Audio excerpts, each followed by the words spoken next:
ышанна. Uzun kışlı çubuk işlerden şiir bulmagan. Allah bizler Navruz beylerine hürmet etkenler. Şuna bile şartlıklı yaz beyleri, bülbül beyleri de bizde bilirgen. Beylerde halkımızın dertli şıkların, borunlu takmakları işitesiz. Дорогие друзья, я думаю, буду и по-русски, по-татарски, для того, чтобы можно было понять. Да. Во-первых, Виктор Ахмед, спасибо огромное, что вы сегодня выбрали время и пришли на это замечательное мероприятие.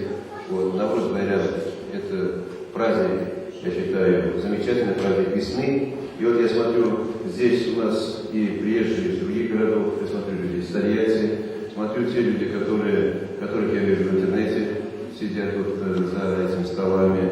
Вот.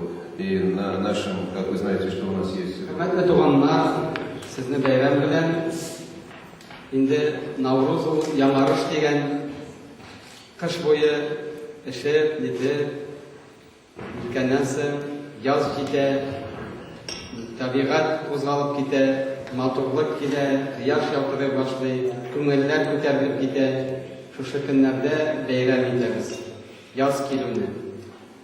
Bizning Allohga shukr shunday o'rinda turamiz. Motor yozi da var. Yılı jayi da var. Jay terlari qizib pishib bitgandan so'ng kizi keladi.